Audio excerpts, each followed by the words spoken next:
Thanks so much to all of the Nerdy Narrative patrons. Join now to help support the channel and help pick the books that I read and review. Link in the description below. So I've just finished reading New York Minute, a high-stakes, fast-paced noir story set in an alternate New York City, written by Aryan, who is a traditionally published fantasy author of at least 10 novels that I can think of spanning the last 9 years. By placing this story, having it set in this alternate New York City, that introduces a speculative feel, an element to this story that allows Stephen to play to his strengths as a fantasy author. It creates its own type of intrigue just in the setting alone. All of this mixed with the crime fiction that is the meat of the story really let Aryan create something new but also familiar to his fantasy readers, which is important as he has decided to self-publish this novella. New York Minute was actually published on Amazon in both paperback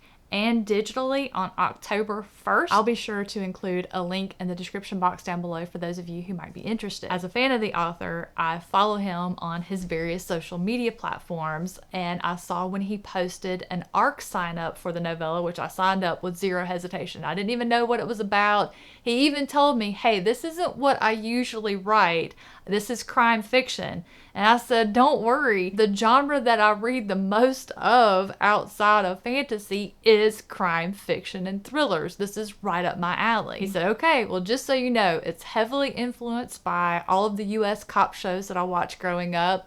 It's got my love for fantasy, science fiction. I put it under the speculative fiction umbrella so I could try something new and create something unique. I said, I'm in. I don't need to hear any more. Just send the ARC. I'm ready to go. For those of you who share my reading taste, that's probably all you need to know to put this one on your TBR. For the rest of you, let me share a little bit about the book description to see if it tickles your fancy. Our main character is Cole Blackstone, who has previously been a cop. Now he's a private investigator. He gets a knock on the door one morning and opens it up to find someone there that works for Carl Dolman, who is New York City's most notorious crime boss. It's not exactly a request, if you get my meaning. It turns out that the daughter of this crime boss, Selena, has been kidnapped. What gives this book its sense of urgency, its high stakes, is that this information, if it gets out that the most notorious drug dealer in New York City, if he is so weak that he cannot protect his family, what is that going to mean for the other criminals in the area? Cole really isn't given the option to say no. I mean, he could say no, but given the reputation of this man, if he was allowed to keep his life, he wouldn't be keeping all of his limbs. Cole hits the streets immediately, beginning with the places Selena was last seen. Things are immediately made difficult for him as other criminals are interfering with his investigation. He's just asking questions at this point. No one is supposed to know this girl is missing. Rival gangs are making threats. The cops are getting involved. So Cole goes and seeks out the help of his childhood best friend, Bracken Hart. Hart is described to be somebody you just look at and know you don't want to mess with. And together these two are trying to navigate this criminal underworld in an attempt to locate Selena before the streets turn red. This novella was just as good as I expected it to be. I went in with very high expectations because I have just loved everything that I've read by Aryan so far. I did end up giving this one 4 out of 5 stars. Details surrounding the collapse of this New York City are a bit vague, at least they are in the beginning, but something happened. The area around New York City is called the Wilds. It's overgrown. There are people that live out there, but not all of them survive. There have been those who have traveled short distances outside and found abandoned settlements that they didn't make it, but most people just stay in New York. Those who inhabit the city, the collective chose not to restart technology. There's no electricity, no cell phones, no guns. Instead, for protection, the police and Cole as an investigator, knives, crossbows, swords. I was eating that up. And Fist. Let's not forget Fist. I did mention that there was a lot of action in this one, did I not? Before you go thinking how nice it must be for people to walk around without having their faces shoved into their cell phones or glued to a keyboard, let me read you a brief description that I pulled from the ARC. Just heads up, this is from the ARC. This could absolutely be tweaked or changed in some way before its final publication, but this will give you an idea of what this New York looked like. For those of you who are holding a picture of New York as it is now, that's about to change. It's described as a shithole that dragged you down, turned innocence into vice, preying on the weak, squeezing people for every drop of money and hope until they were lifeless, soulless shells.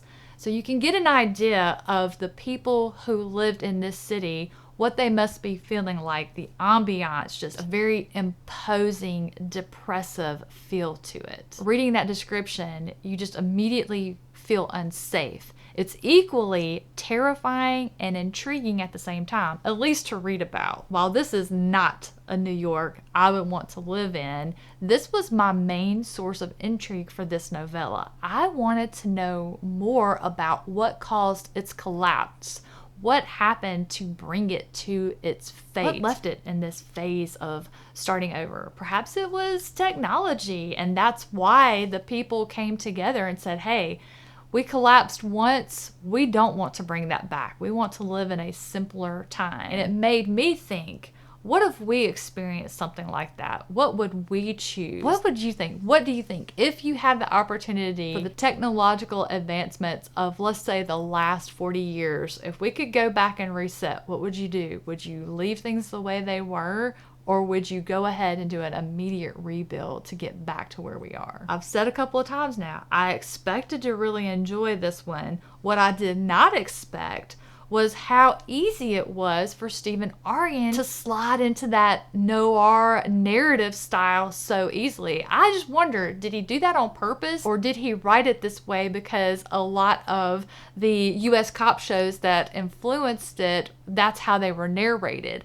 I immediately on page 1, I was reading it in like that old detective voice style. The way that the descriptions were worded and how snappy the dialogue was. I have an example. This takes place on the very first page when Cole Blackstone gets that knock on his door.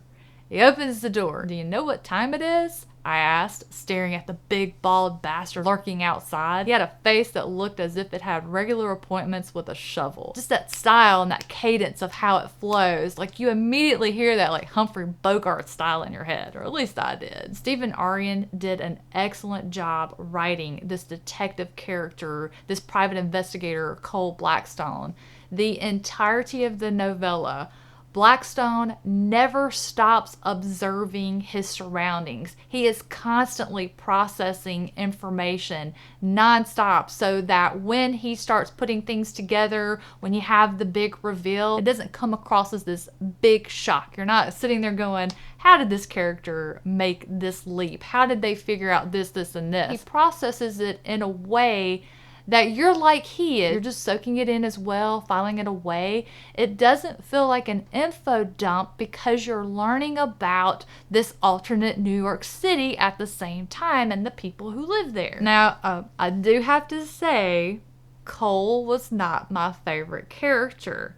His best friend, Bracken Hart, was. To me, he presented the biggest mystery in this novella. Bracken has this condition known as the slate, which is uncurable from what I understand, and it affects different areas of the body, hardening it, making it like stone until death is the result. During the course of this investigation, Cole notices a somewhat disturbing characteristic that the slate has brought out in Bracken. I cannot wait to see how this is going to play out over the next 2 novellas. He also seems to be Cole's true north. He's attempting to keep Cole on the right path. He's attempting to keep him honest and to do the right thing, not be affected by all of these criminals that they're having to wade through and talk with and deal with while trying to locate the missing Selena. Something I really enjoyed just talking about the crime fiction aspect of this novella is that when the big reveal does come, everybody involved, those that are the cause of it, they don't go into these long expositions about why they did it. They don't deny it. Those that are the ones witnessing the revelation, they just accept it. Remember, likely everybody involved, because of who Cole is working for, they're criminals or related to a criminal. They know how this works. They know what's at stake. They know what's involved. Greed, jealousy, protecting territory, those types of things. I thought that was so refreshing. When I got to that part, I was like, wow, this is so nice. I thoroughly enjoyed reading New York Minute by Stephen Aryan. As far as what is next, whichever comes out first, whether it is the second novella set in this world or if it's the final book in the historical fantasy series he's writing, The Nightingale and the Falcon. I'll put a link in the description to my reviews for that series if you want to check out some of his fantasy writing if you haven't already. I'm gonna wrap it up there. Thank you so much for watching this review, and remember, a good book is always worth sharing. Thanks again to all of the Nerdy Narrative patrons, with a special shout out to the Nerds Radiant tier. Chad, Mel, John, Gail, Amanda, Ashley, Star, Tara, Anne, Amanda, Andrew, Kate, Ev, and Sharon.